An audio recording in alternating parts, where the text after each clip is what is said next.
Gopijana Vallabha Girivardhari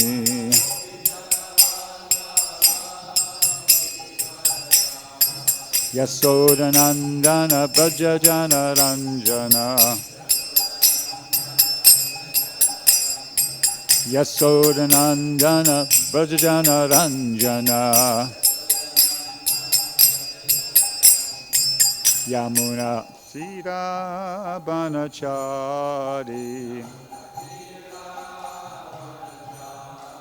Yamuna Tira Banachari Jaya Radha Madhava Kunja Bihari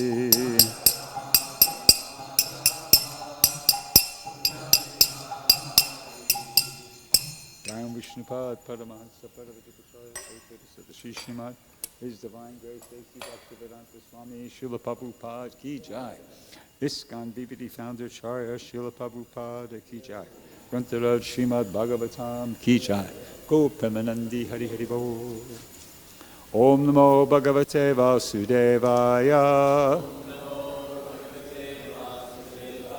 Om Namo Bhagavate Vasudevaya Om Namo Bhagavate Vasudevaya. So, reading from Srimad Bhagavatam, 3rd Canto, Chapter 28, Text 21.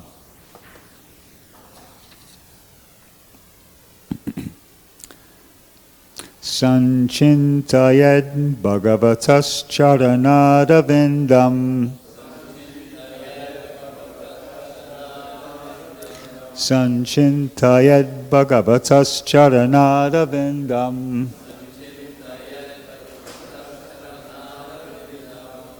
vajrāṅkuśa-dhvaja-saroruha-lāñchanāḍhyam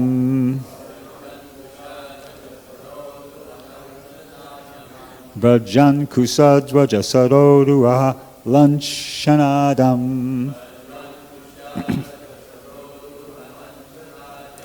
uttuṅga-rakta-vilasan-nakha-cakravāla uttuṅga-rakta-vilasan-nakha-cakravāla jyotsnābhir āhata-mahad-dhṛdayāndhakāram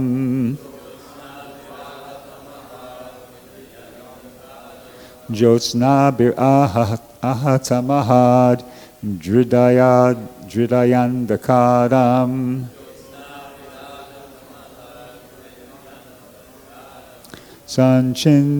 sañcintayed bhagavataś caraṇa-aravindam vajrāṅkuśa-dhvaja-saroruha-lāñchanāḍhyam uttuṅga-rakta-vilasan-nakha-cakravāla jyotsnābhir āhata-mahad-dhṛdayāndhakāram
sañcintayed bhagavataś caraṇa-aravindam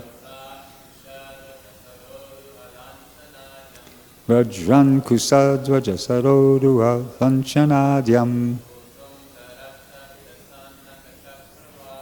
uttuṅga-rakta-vilasan-nakha-cakravāla jyotsnābhir āhata-mahad-dhṛdayāndhakāram. Mataji's.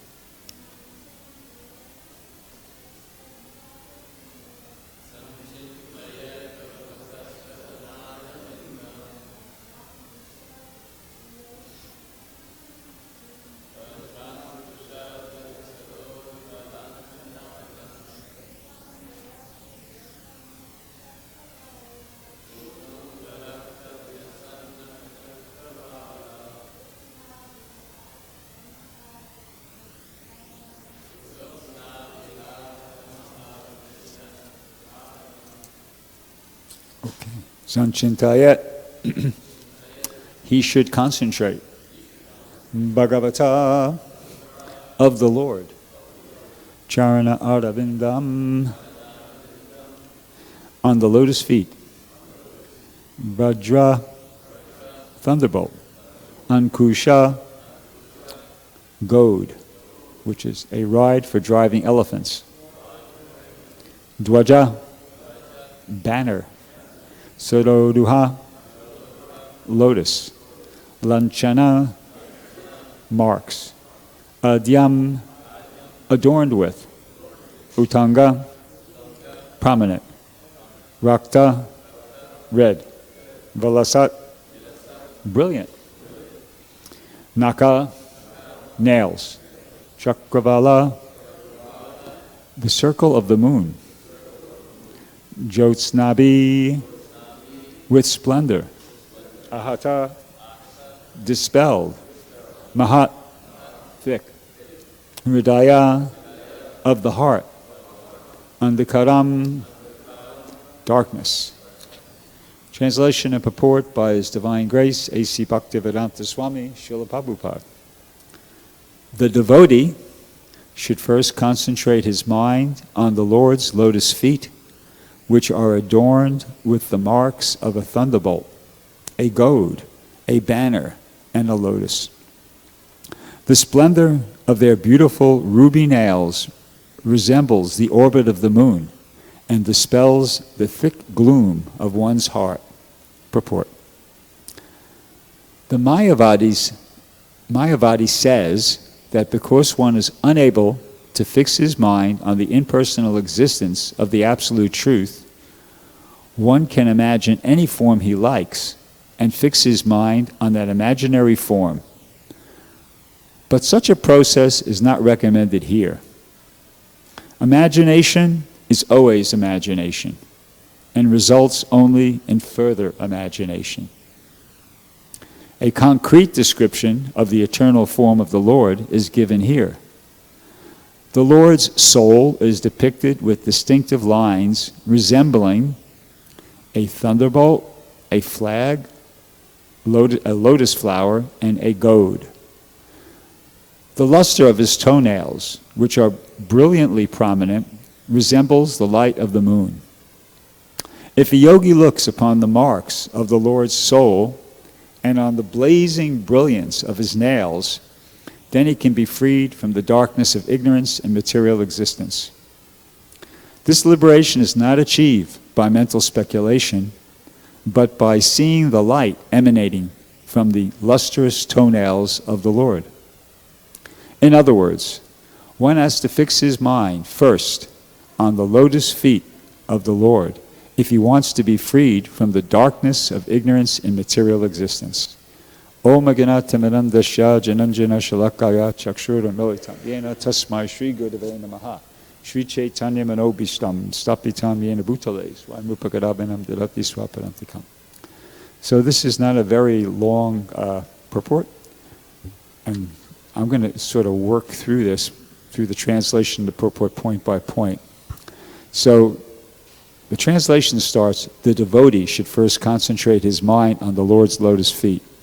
So the first thing that occurred to me was that the person who's doing this now, who's trying to concentrate his mind on the Lord's lotus feet, has been promoted, if you remember. See, in the previous verse, this is 21. So in 20, it says here, in fixing his mind on the eternal form of the Lord, the yogi should not take a collective view of all his limbs. So in the previous translation, this person who's trying to do this is referred to as a yogi. In the purport to text number 20, Prabhupada demotes that person to a muni. He says here, those who try to meditate on the form of the Lord are called munis, or less intelligent, whereas those who render actual service to the Lord are called bhakti yogis.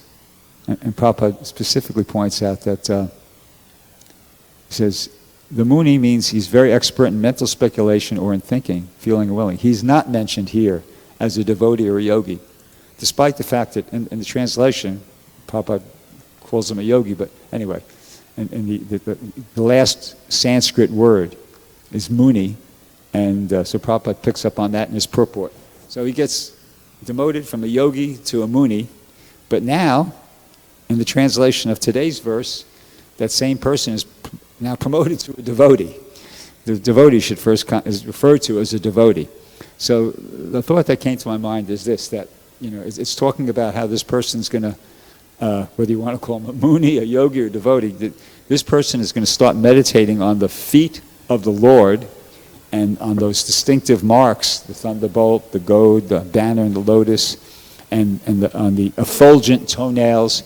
So if somebody's going that far, let's give them the benefit of the doubt. Let's call them a devotee, all right? And it's just like if somebody comes to the temple and, they're brand new, and you kind of like, they come and they're not dressed properly and they don't know how to behave properly, and they're just kind of like, really just clueless. But that person, if you see they kind of catch on that, oh, maybe I should do some service. They try to serve prasadam in the prasadam room, and they, go to clean something up, and then, in your mind you feel like, okay, they're a devotee. Despite the fact that they merely don't really know exactly what's going on, but okay, to have that service out. So it's the same thing here. I get the feeling from that, all of a sudden this muni becomes a devotee. Because he's trying, he's trying to meditate on the lotus feet of the Lord. And so that was there. Now, Prabhupada, moving on in the translation, says, the splendor of the beautiful ruby nails resemble the orbit of the moon and dispels the thick gloom of one's heart. So the point that caught me there was that it's very powerful. This contact with Krishna is very powerful. It has the power to dispel the thick gloom of one's heart. It's like you can come out of ignorance. That's that phrase. Prabhupada uses that phrase here in the purport twice about the darkness of ignorance in material life. He actually uses that phrase twice. It's so powerful that if somebody's able to meditate on the lotus feet of the Lord, that has the power to dispel the thick gloom of one's heart. Unfortunately, we don't have that power, as that was mentioned in the 2 purports ago, where Prabhupada says in the purport, he talks about the difference between hearing and fixing the mind on the past. It's easier. He's talking about how visualizing the form of the Lord within one's heart is very difficult for people. It's very difficult in general, and especially in this age. And the reason is, he says, the mind becomes disturbed due to so much agitation. And therefore the process of seeing the Lord within the mind is interrupted. So it's not practical for us, but the fact of the matter is, the fact remains, in other words, that if somebody can do that, like Kardama Muni, he was able to do that because he was a previous age and a previous kind of personality, so to speak, but he could do it, and that was the result. As a result of concentrating his mind on the lotus feet of the Lord, and plus, he went beyond that, that was able to dispel the thick gloom of his heart, and he was able to, reach spiritual enlightenment by that process. Okay, so now in the purport, Prabhupada goes, The Mayavadi says that because one is unable to fix his mind on the impersonal existence of the absolute truth, one can imagine any form he likes and fix his mind on that imaginary form, but such a process is not recommended here. Imagination is always imagination and results only in further imagination. So I found it interesting that why is Prabhupada talking about Mayavadis here? It's kind of either out of left field there, or right field, whichever the expression is. It's just like out of the clear blue sky, Mayavadis, why? Well, Prabhupada is a champion or a guardian of the faith, and he's taking this opportunity to kind of caution and expose the bogusness, I can't think of a better word, of the Mayavadi philosophy. And I'll give you an example, I'll elaborate upon that. Has anybody here ever heard of Walter Scott? Raise your hand if you've heard of Walter Scott. In what context? Do you remember? Yeah. Mother Shamapriya, you haven't heard of Walter Scott? You're British. Okay, so Walter Scott was a famous poet. He was a writer and a poet. And Prabhupada referred to him. Prabhupada never quoted him, but he actually referred to him because he used to say that about, half a dozen occasions he said that Sir Bankim Chandra Chatterjee was the Walter Scott of India. He was a poet or a writer in India who was famous for writing fictions but based on historical facts. And he was very popular obviously around the time when Prabhupada was in school and living in India. So he referred to him. So this Walter Scott, he actually, in a poem of his, he made a statement, "Oh, what a tangled web we weave when first we practice to deceive." That's a famous quote from Walter Scott from a poem of his.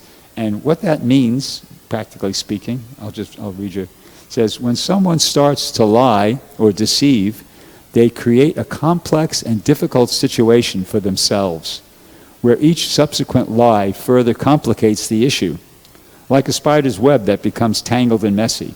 Essentially, it is a warning against dishonesty, as it can lead to uncontrollable problems.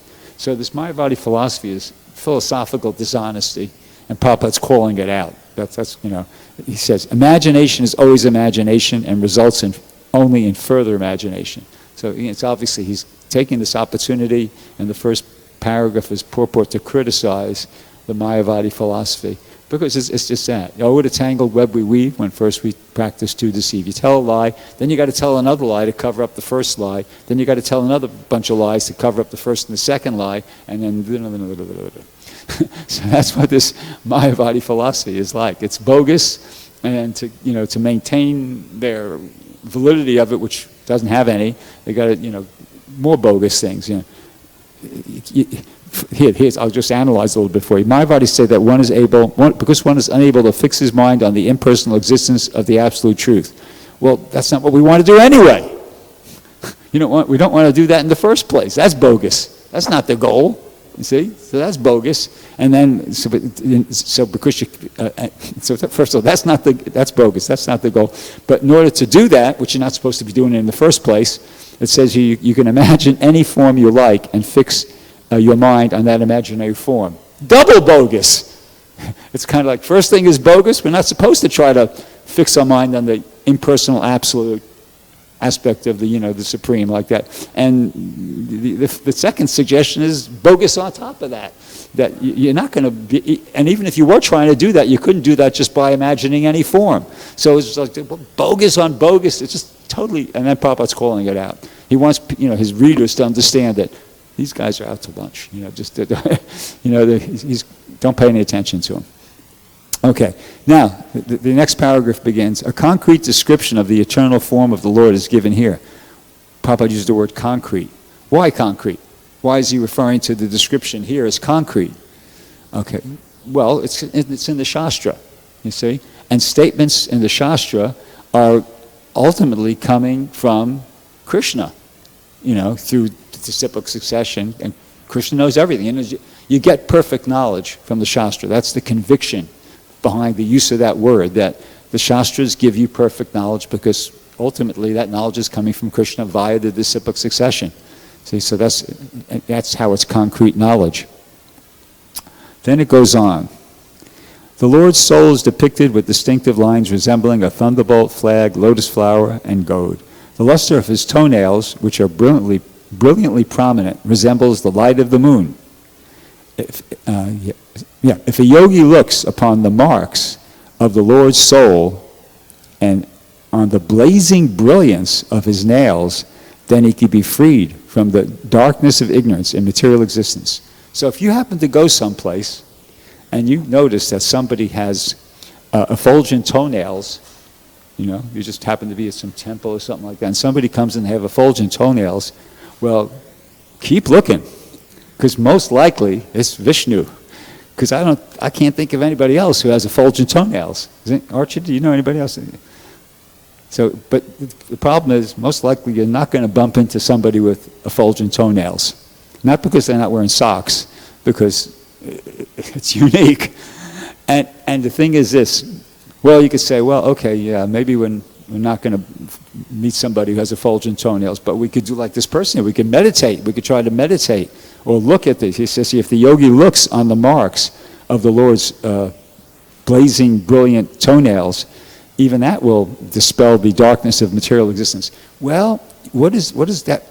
Prabhupada uses the word looks, but in this context, it's not visual seeing.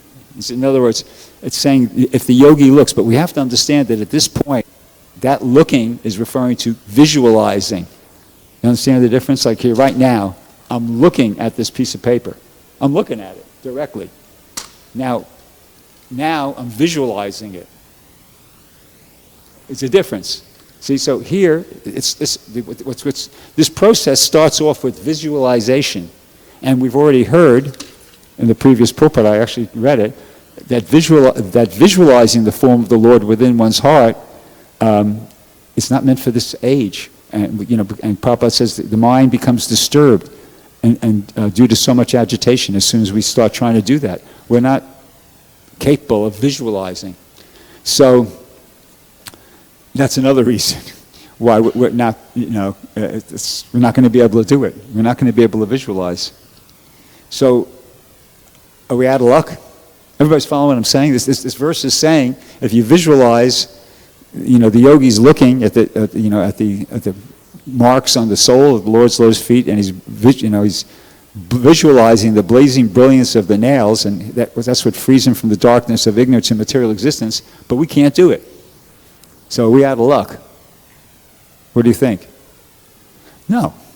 There's another process. We can't do that, but there's another process. And also that was mentioned in the previous two purports ago. It says, when there is sound vibrated, praising the transcendental pastimes of the Lord, one is forced to hear.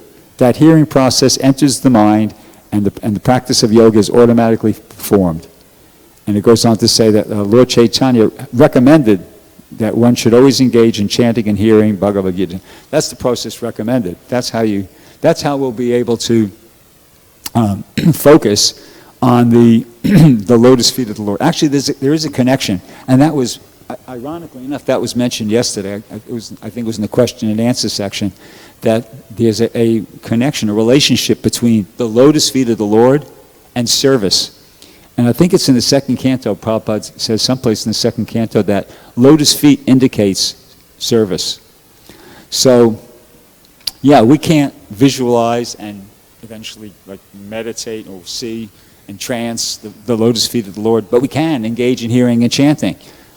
Anyone can. Prabhupada mentions in the purport, even a child can hear and derive benefit from meditating on the pastimes of the Lord, simply by listening to and reading from the Bhagavatam that describes the Lord as he's going to the pasturing ground with his cows. So anybody could do it. Prabhupada's making that point by saying even a child can do it. So there's the hope for us. We can engage in the hearing and chanting, and in this way we can, as mentioned here in today's, we can become free from the darkness of ignorance of material existence, which is exactly what we want to do. We want to become free from this darkness of ignorance in material existence. The opposite of the darkness of ignorance of material existence is the brilliance of knowledge in the spiritual world, okay? Which is another way of saying, you know, in the spiritual world, things are eternal, full of knowledge, full of bliss. And on top of that, it's not like you're just kind of like, you know, there and blissing out. No, you're fully experiencing your eternal loving relationship with Krishna.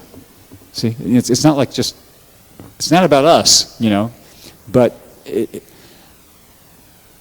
it's not about like, you know, what we're experiencing, but I mean, it is pretty, the experience is really good.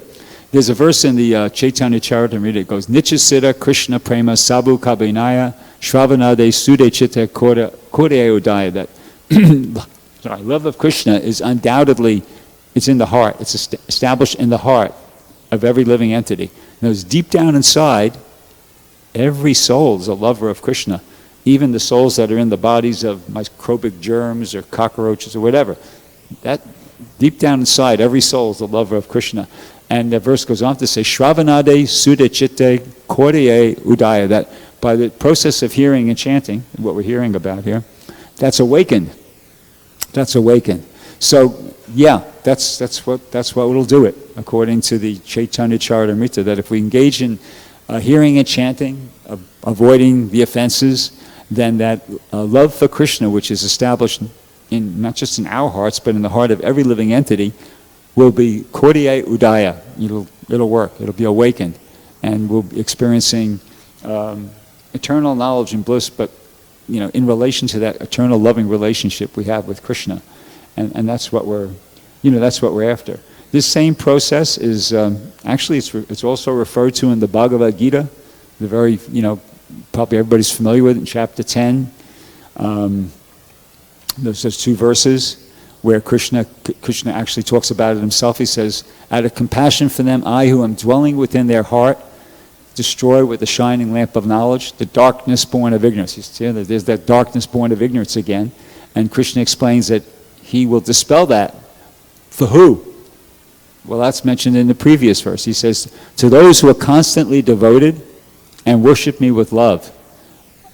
That's it. Those are the two things. That's the principle, you know, the overarching principle, that we have to be constantly devoted, constantly hearing and chanting and trying to do it with, you know, nicely. And the result of that, Krishna says, I give them the intelligence by which they can come to me. And then he goes on to say, about those people, you know, who are constantly devoted and worshiping with love, that I destroy with the shining lamp of knowledge the darkness born of ignorance. See? So even if we can't visualize the form of the Lord, you know, the Lord's lotus feet, and go into a transcendental meditation like that, we can hear and chant, because Prabhupada said even a child can hear and chant. And if we do that constantly with love and devotion, then the result will be Krishna, who's within our heart, will destroy with the shining lamp of knowledge the darkness born of ignorance. And that's it. Yeah, Archita Prabhu. You quote those two verses a lot from the 10th chapter. Yeah. But they seem almost like circular logic.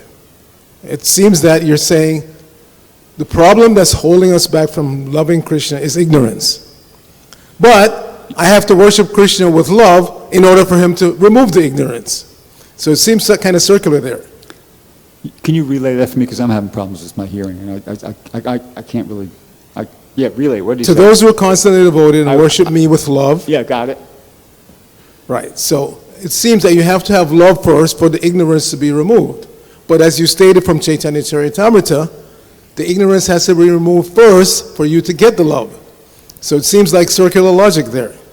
First I have to worship Krishna devotedly and with love, and then he will, with the shining lamp of knowledge, remove the ignorance that's in my heart. But you stated from Chaitanya Charitamrita that you have to have the ignorance removed so the love can come out. So it seems like circular logic here. Yeah, it does. Which comes first, the removal of the ignorance or the love? It's a process, you know, and you know, Krishna's Bhava Grahi Janardana. He's in the heart, and you know, Bhava means the feeling, Grahi means grabs. Janardhan, he's known as Krishna who grabs the feeling. So Krishna's in the heart, and he can understand how much somebody's trying, and he reciprocates with that.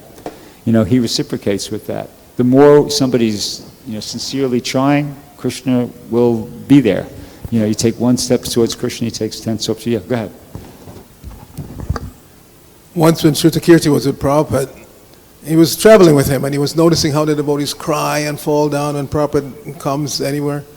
So he said, Prabhupada, it seems like your devotees really love you, but I don't seem to have the same feeling. So Prabhupada didn't answer right away. Then later on he said, do you like serving me? And he said, yes, Prabhupada, I love serving you. He says, that's love. Yeah. Practical service. Yeah, looks like whether I like it or not, I'm in the question and answer period. Okay, that's good. Satyanoy, then Rabindranath Prabhu. Oh, well, you got Rabindranath, go ahead. You got the mic, go ahead. Yeah, you were mentioning about the Mayavadis. I think it was brought up in the purport. And, but couldn't Srila Prabhupada just brought that up himself because it was mentioned by the previous acharyas in the purports that he was looking over himself? Oh, you're saying Prabhupada's, before he wrote his purports, he would consult the commentaries of previous acharyas. You're suggesting that the reason he had that paragraph there is because there was something... Yeah, I don't know. I mean, that's possible. Yeah, that's possible. I don't know, because I haven't myself personally read the commentaries on this verse, or any verses really, of the previous acharyas, so I don't know. But that might also be there. In addition to Prabhupada, it could have been that as well, that he was... what's the word? Amplifying or elaborating upon something that the previous acharyas said, commentating upon this verse. That's possible. Yeah, Satyanoy.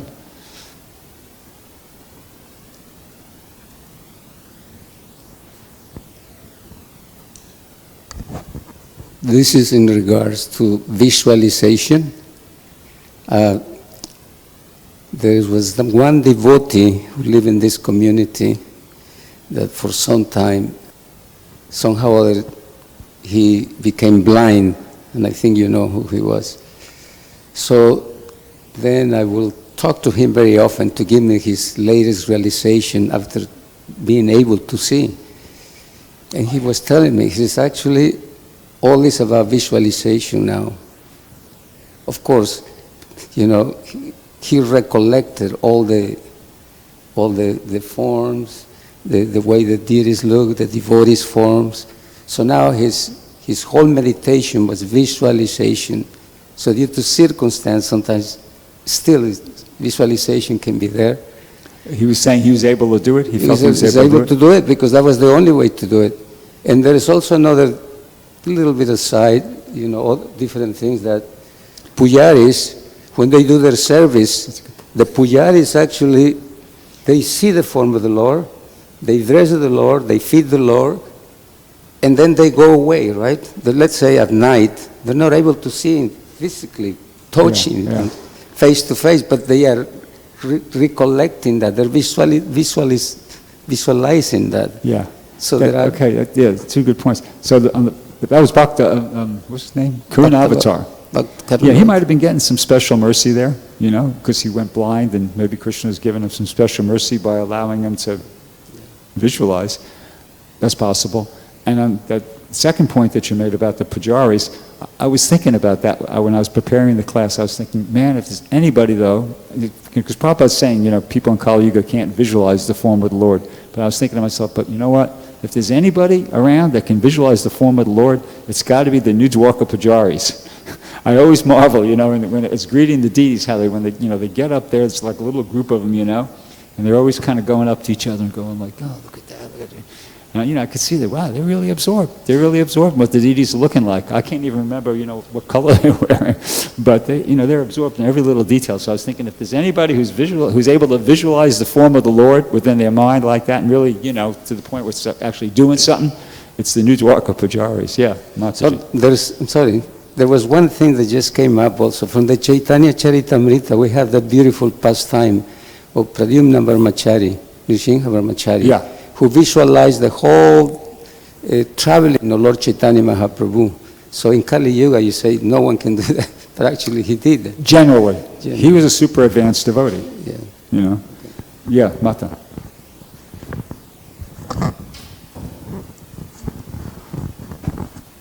One time, just before Karuna Avatar was completely blind, I was showing him pictures of the deities that I had taken, and all of a sudden he said, there, that's how Radharani looks.